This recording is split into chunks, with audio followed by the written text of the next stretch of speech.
Homeopathy ওষুধ খেলেই ভালো হয়ে যাবে, আমি পাথর বের করে দেবো। খেতে খেতে খেতে খেতে দেখেছি যে বের হলো কি না, আমরা আবার পরীক্ষা করলাম।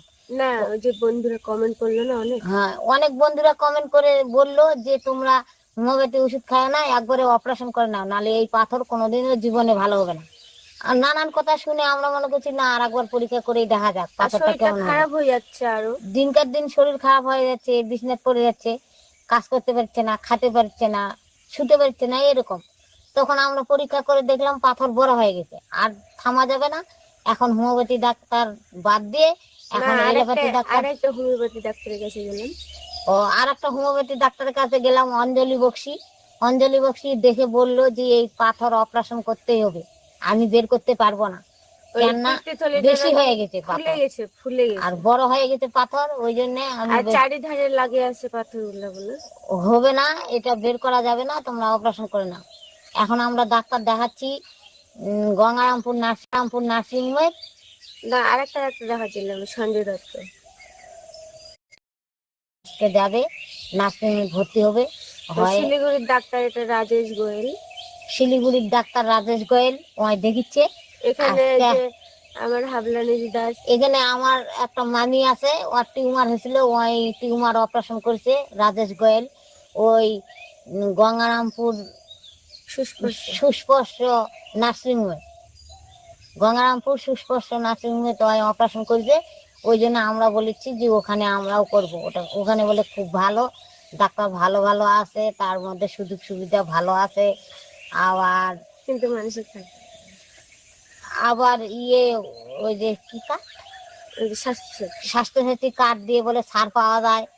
আবার একটাই দুশ্চিন্তা, বাড়ির মানুষের থাকতে দিবে না। এখন কি করব, আমার তো চিন্তা হচ্ছে থাকতে দিবে না, যদি থাকতে দিত তাহলে আমিও ওখানে থাকতাম, দেখাশোনা করতাম কি হচ্ছে না হচ্ছে। তো ওরাই বলে দেখাশোনা করবে, তো দেখা যাক। আজকে রক্ত তো দিতে যাবে, রক্ত দিয়ে দিতে যায় কেমন দেখাশোনা করছে ওরা, আমরা আগে দেখি। আর তারপরে যখন পাথর বড় হয়ে গেল তখন রক্ত কমে ক্ষয় হয়ে গেছে, এখন রক্ত কমে গেছে, জন্ডিস হচ্ছে, কি হচ্ছে না হচ্ছে। এখন তো রুগী বিছনায় পড়ে গেছে, এখন অপারেশন করাই লাগবে। আমরা আজকে ডাক্তার ওই জন্য প্রথমে বললো কি যে 2 মাস ধরে রক্ত হোক, তারপরে তোর অপারেশন করব। তখন ভুগা বলছে কি যে ডাক্তারের কাছে ভুগা আবার বললো যে আমাদের রক্ত ম্যানেজ করা আছে, আমরা দেরি করব না, আর যতদিন ধরে পাথরটা নাকি থাকবে ততদিন আমি খাতে পারবো না, উঠতে পারবো না, বিছানায় পড়ে গেছি, এখন কিছু কাজ করি না, মা করে সব। আর একটুও হাঁটতে পারি না, একটু হাঁটলেই পায়ে পায়ে বের লাগে, মাথা ঘুরে পড়ে যায়, আর বমি হয় প্রতিদিন। হ্যাঁ, খাওয়া যায় না কিছু। তখন ওই ডাক্তার বললো যে তোমাদের রক্ত তাহলে ম্যানেজ যখন আছে তাহলে ভর্তি করে দাও। ওই জন্য আজকে যাব ভর্তি হতে, আজকে মঙ্গলবার না, মঙ্গলবার বুধবার ভর্তি রাখবে, রক্ত দিবে, তারপর বৃহস্পতিবার ছুটি, তারপর শনিবারে আবার ভর্তি নেবে, তখন অপারেশন করবে। তার জন্যে বন্ধুদের জানালাম, সকাল সকাল জানানোর জন্য চলে আসলাম তোমাদের সামনে। এতদিন তো আমরা ভিডিও করিনি, আর এখনো আর ভিডিও করব না, যতদিন সুস্থ না হবে ততদিন আর ভিডিও দিতে পারবো না। তো তোমরা সবাই ভালো থাকো, সবাই আশীর্বাদ করো, আলপনা তাড়াতাড়ি ভালো হয়ে আসুক, আমরা যেন আবার ভিডিও দিতে পারি। কৃষ্ণের কাছে সবাই কামনা করো, আমরা আলপনা তাড়াতাড়ি সুস্থ হয়ে। পরিমাণ 6, তো 6% রক্ত দিয়ে তো কোনোদিন মাইক্রো সার্জারি হোক যতই, তবুও করা যাবে না, কেননা তাদের রিস্ক হয়ে যেতে পারে। যেহেতু রক্ত নেই, মোটামুটি 8 লাগবেই রক্ত। তারপরে তখন আমরা সুস্পর্শ নার্সিংহোমে ভর্তি হয়ে গেলাম। ডাক্তারবাবু বললো যে আগে তোমরা প্যাকেটে করে রক্ত দাও, 2 প্যাকেট রক্ত দেওয়ার পরে ছুটি হবে, তারপর ছুটি দিয়ে বাড়ি যাবে, 2-1 দিন রেস্ট নেওয়ার পর, সঙ্গে সঙ্গে বলে অপারেশন হয় না, রেস্ট নেওয়ার পর তারপরে তোমার অপারেশন হবে। ওই জন্য আমরা বলেছিলাম যে মোট 7 দিন আমাদের ভিডিও অফ থাকবে। তো আমাদের অফ ঠিকই আছে ভিডিও, কিন্তু আমরা অপারেশনও করতে পারিনি, আর অসুস্থতার জন্য ভিডিও দিতে পারি, আবার রক্তও দিতে পারিনি। এরকম আশ্চর্য ঘটনা পৃথিবীর কারো ঘটেছে কিনা আমি জানি না, পুরো ডিপার্টমেন্ট মানে ডাক্তারবাবুরা বলছে যে এরকম ঘটনা কারো ঘটেনি। কি হয়েছে, এর আগে যখন আমি অপারেশন করেছিলাম, আমার টিউমার হয়েছিল, তখন আমার রক্ত পরীক্ষা হয়েছিল, তখন ও নেগেটিভ আমার রক্ত ছিল, তো আমাদের বাড়ি থেকে যখন রক্ত দেওয়া হবে তখন তো বাড়ি থেকে জোগাড় করতে হবে, ডোনার না হলে তো রক্ত দেওয়া যাবে না। তখন ও নেগেটিভ ভুগা জোগাড় করেছে, যে কারণ ও নেগেটিভ দিতে হবে আমার শরীরে রক্ত। তখন খোঁজার পরে তখন ওখানে গিয়ে যখন নার্সিংহোমে যখন পরীক্ষা হলো, আর নার্সিংহোমের তো নিয়ম জানো যে গেলে সঙ্গে সঙ্গে রক্ত পরীক্ষা করলো, পরে এসছে এবি পজিটিভ রক্ত এখন বর্তমানে। তখন আমাকে বলছে তোমার রক্তের গ্রুপ কি? তা আমি বললাম আমার ও নেগেটিভ। তখন বলছে তুমি কি এর মধ্যে করেছিলে গ্রুপটা? তা আমি বললাম কি জানি, করিনি তো। 4-5 বছর হয়ে গেল অপারেশন করা। হ্যাঁ, তখন বলছে তোমার গার্জেনকে ডাক দাও। আমার ওখানে গার্জেন এলাও না, সবসময় মানে থাকতে দেয় না। তারপরে ভুগাকে তো কল করে ডেকে নিল, নিয়ে বলছে তোমার রক্তের গ্রুপ কি, তোমার পেশেন্টের? তো বলছে ও নেগেটিভ। বলছে আশ্চর্য, এখন তো আমাদের এসেছে যে এবি পজিটিভ, তাহলে এখন আমরা কি করব? ওটা শুনে তো আমি হাসছি, আর ভুগার তো পুরো রাগ হয়ে গেছে। বলছে তুমি হাসছো, এরকম রক্তের গ্রুপ পাল্টে গেলে এখন আমি রক্ত কোথায় পাবো? এটা তো একটা সমস্যা। আর ভুল রক্ত শরীরে গেলে মানুষ নাকি অনেক বড় সমস্যা হয়ে যেতে পারে, সেটা বিশাল বড় একটা সমস্যা। তো তখন ভুগা হচ্ছে কি, তা আমি এখন কি করব? তখন ওরা আবার রক্ত নিয়ে গিয়ে আবার পরীক্ষা করলো, করার পরে আবার সেই একই রেজাল্ট। তখন ভুগা রক্ত পরীক্ষা করার জন্য বাইরে রক্ত নিয়ে গেল, তবুও একই রেজাল্ট। হসপিটালে 2 বার করে করলো, তবুও একই রেজাল্ট। তখন আর কি করবে? ভুগা বলছে কি, তাহলে আমি এখন ডাক্তারের সঙ্গে 3-4 জনের সঙ্গে ফোনাফোনি হলো। তো ডাক্তারবাবু বলছে কি যে তুমি তাহলে এক কাজ করো, এখন এই মুহূর্তে রক্ত দেওয়ার কোনো দরকার নেই, বাড়ি নিয়ে চলে যাও। তখন আমাকে সেই সকালবেলা ভর্তি হয়েছিলাম, এই 5টা নাগাদ, 5:30 6টার দিকে আমরা বাড়ি চলে এলাম, যে রক্ত আর দেওয়া হলো না। ঘুরে এলাম, এসে তখন আরো 6-7 জায়গাত, মোট 10 জায়গাত মনে হয় পরীক্ষা করা হলো। বোম্বেতেও পাঠিয়েছিল, কিন্তু রক্ত যেতে যেতে শুকিয়ে গেছে, হয়নি, মানে রক্তের পরিমাণটা একটু কম পাঠিয়েছিল বুঝি। তো যাই হোক, সর্বমোট আমাদের এখন এবি পজিটিভই রক্ত এসছে। তো এখন ডাক্তারবাবু বলছে যে তোমাদের এরকম যখন সমস্যা হলো, তাহলে এখন তোমাদের রক্ত দেওয়ার দরকার নেই, তোমরা একটু 20-25 দিন দাঁড়াও। সেই জন্য এখন 20-25 দিন আমাদের অপেক্ষা করতে হচ্ছে। তার মধ্যে 4-5 দিন হলো, আর একটু ভিডিও টিডিও সবকিছু বন্ধ আছে। আর ওষুধ দিয়েছে ডাক্তারবাবু, আমি প্রচন্ড দুর্বল ছিলাম। এখন নার্সিংহোমের ডাক্তার, সব ডাক্তার বাদ দিয়ে আমরা এখন বালুরঘাট বলে ওই নিরঞ্জন কর বলে জন্ডিসের খুব ভালো ডাক্তার নাকি, ওই জন্য জন্ডিসে হয়েছিল, জন্ডিসে নিরঞ্জন করের ওষুধ বর্তমান খাচ্ছে। পরশুদিন বালুরঘাট যায় নিরঞ্জন করে দেখায় নিয়ে আসে, ওষুধ টষুধ নিয়ে আসে, এখন বর্তমান খাচ্ছে। এখন একটু সুস্থ মনে হচ্ছে। তোমরা সবাই আশীর্বাদ করো, ভালো থাকুক, তাড়াতাড়ি ভালো হোক। হ্যাঁ, তোমরা তো প্রচুর আশীর্বাদ করো, আমি দেখেছি, জানি।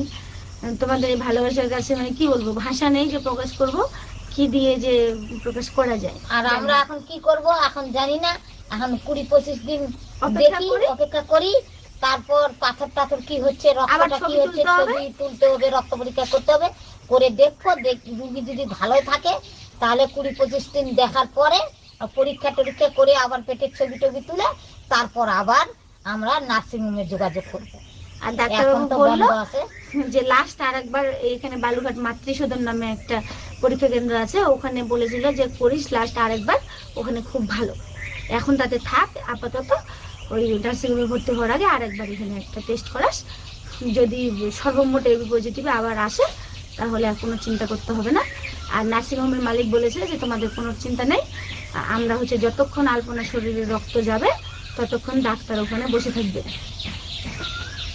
আর তারপর রক্ত অন্তত পক্ষে 1 প্যাকেট মনে হয় দিতে হবে। ডাক্তারবাবু বলছে যে এতদিন ওষুধ খেলে আইডিয়া যে 1 প্যাকেট দিতে হবে। তো দেওয়ার পরে তখন অপারেশন করব, তোমাদেরকে সব কিছু জানাবো।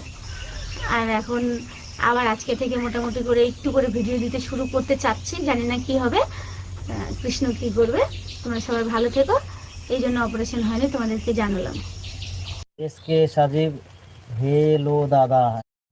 আচ্ছা, তো সবাইকে জানাবো, সেই জন্য একটু পরে আমরা আবার ফেসবুকে লাইভ স্ট্রিম করব।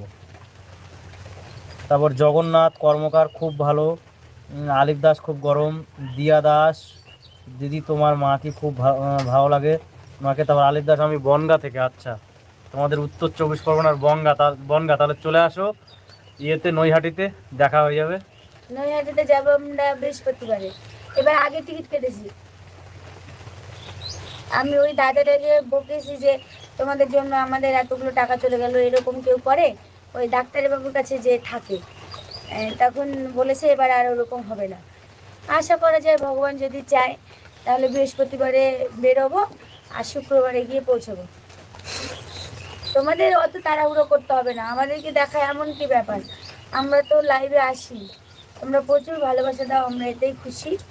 তোমরা যদি কাছাকাছি কোথাও কেউ থাকো, দেখা করতে চাও, অবশ্যই করবে। রিয়া আক্তার দিদি কেমন আছো? তারপর ভালো আছি। এস কে সাজিব হ্যালো দাদা। আচ্ছা, মুন্নি দত্ত বিয়ে বাড়িতে, হ্যাঁ আচ্ছা বিয়ে বাড়িতে। আমি বুঝতে পেরেছি, কারণ নার্সিংহোমে যদি হতো তাহলে তো বলতে যে নার্সিংহোমে দেখা হয়েছিল। Seema Biswas, how are you, we like your video very much. আচ্ছা, তারপর Thank you. তপতি মণ্ডল, আমি তোমাদের ভিডিও দেখি। তানিয়া অ্যাঞ্জেল, তোমাদের সাথে দেখা করার খুব ইচ্ছে। চলে এসো না তারপর বাড়িতে। উর্মিলা মজুমদার, আমাদের নবদ্বীপে কবে আসবা? আসবো, নবদ্বীপে। ঠান্ডার সময় যাব, দুর্গাপূজা কালী পূজার সময় যাব। এবার আমি যাবো না, ওই এর আগে দুর্গাপূজা কালী পূজা গিয়ে আমি দুর্গাপূজার মজা হয়নি বাড়িতে। তারপর সিওডি, দুর্গাপূজা বাড়িতে থাকলে মজা হয়, যাবোই না এবার দুর্গাপূজায়, যতই বলুক। সিওডি কোড নাকি আন্দামানে বৃষ্টি হচ্ছে? আচ্ছা, আন্দামানে তো বৃষ্টি হবেই। আমি বাইরে কোনোদিন যাইনি, ওগুলো সম্বন্ধে তো ধারণা নেই। আর আমার এতই পচা মাথা, কি পড়াশোনা করেছে আমি সব ভুলে গেছি, আমার কিছুই মনে নেই। এই আগের বছরে পরীক্ষা দিয়ে দিই, মনে করো পড়া হয়ে গেল, পরীক্ষা দিয়ে দিলাম, ওই 2 মাসের রেজাল্ট না বের হওয়ার আগে আমি পড়া বলে শেষ, কিছুই মনে নেই। একটা কবিতাও আমি বলতে পারবো না, খালি আতা গাছিতে বলতে পারবো। পাতা গাছে তোতা পাখি নাকি? হ্যাঁ। তারপর ডালিম গাছে টিয়া, এখন পাল্টে গেছে ভুলে তো, গেছি। ডালিম গাছে মো, আর হিরে দাদের মনোরঞ্জন ঠাকুর দাদের বউ, ওটা এখন পাল্টে গেছে তো, কি জানি আটটা গাছে তো কি। বাংলার ছাত্রী তো ভুলে গেছে, বাংলা অনার্স গ্রাজুয়েশন করেছে, তাও সব ভুলে শেষ। মাথার মধ্যে যে গোবর আছে তো কি করবো, মনে থাকে না। তপতি মণ্ডল, দাদা ভাই তোমাদের বাড়ি কোথায়? আমার বাড়ি করদহতে। আর তারপর হচ্ছে তানিয়া অ্যাঞ্জেল, তোমাদের সাথে দেখা করার খুব ইচ্ছা। আচ্ছা, চলে করো। এসো। তারপর আর J S R with village life, আপনি ভালো আছেন? কেটা আপনি না আপনি দুজনে ভালো আছে। দুজনেই অসুস্থ, আমার জ্বর সর্দি খুব। শরীর থাকলে অসুখ হবে, অত ভ্যান ভ্যান করলে হয় নাকি? ভালোই আছে কৃষ্ণের দয়ায়। একটু একটু জ্বর হয়েছে, ভুগার মানে আজকে একটু, কালকে খুব বেশি হয়েছিল, জলপটি দিতে হয়েছে লাস্টে রাত্রিবেলাতে। ওষুধ খেয়েও জ্বর পালাচ্ছে না, কেন যে কি জানি। সকালে আবার অন্য ডাক্তারের কাছ থেকে ওষুধ নিয়ে আসবো, তারপর ঠিক হবে। এমডি সাজিব ইসলাম, দাদা ঠাকুমা কোথায়? আমাদের বাংলাদেশে একবার ঘুরতে এসো। বাংলাদেশে ঘুরতে যাব। আমি যাবোই বাংলাদেশে, একবার না একবার যাব। আর আমরা সুস্থ হলে ভাবছি অনেক জায়গায় যাব, অনেক লোকের সঙ্গে, তোমাদের আর সঙ্গে সুস্থ হলে না, বিশেষ করে আগে একটু যারা আমাদের ভিডিও দেখো রেগুলার, সবার সঙ্গে দেখা করব। আমাদের আশেপাশের ডিস্ট্রিক্টে সবার সঙ্গে আমরা দেখা করি। তোমরা যেমন আমাদেরকে ভালোবাসো, আমরাও প্রচন্ড ভালোবাসি, মনে হয় একটু দেখা করি, কারণ তোমরা আমাদের পরম পরিবার, আত্মীয় সব। তারপর সাবিহা আলী, দাদা আমার ছেলে 7 বছর এর মাসিমার ফ্যান। আচ্ছা তারপর পাঠিয়ে দাও। Samsung F04। আচ্ছা, তোমার এখন আর শাশুড়ি মা চলে না, কোথায়? ওই মোবাইলটা পচে গেছে, নাম চেঞ্জ করো, ওপো দিয়ে দাও এখন। বিভূতি, হরে কৃষ্ণ। হরে কৃষ্ণ। তারপর তার তোমাদের তোমাদের রিল পাচ্ছি না দিদি। এখন আর হ্যাঁ। দিচ্ছি না, অনেক দিন হয়ে গেল অসুস্থর জন্য। তারপর বিটিএস আর্মি, তোমার নামটা একটু বলো। দাদা আমি তোমার ফ্যান, দেখা করার আমার সাথে। আচ্ছা, করব, নিশ্চয়ই করব। আচ্ছা, ওর নাম যুগান্তর প্রামাণিক, আমার নাম আলপনা মণ্ডল, আমার মায়ের নাম রুবি মণ্ডল। তারপর স্কোয়াড মিনিট হয়ে গেল, আর শরীরটা না আমার ভালো লাগছে না, তো ভাবছি যে লাইভটা এখানে বন্ধ করে দিই আজকে। আবার অন্যদিন আসবো, না আবার সন্ধ্যেবেলাতে আসবো ফেসবুকে। এখনই আসবো। হ্যাঁ, কারণ আমার মাথাটা একটু ঘুরছে, সত্যি বলছি। তা ফেসবুকে আমাকে একাই দাও, আমি একাই করবো। আচ্ছা। তারপর মনিকা মহন্তি, জগন্নাথ মহাপ্রভু দর্শন করে এসো। আচ্ছা।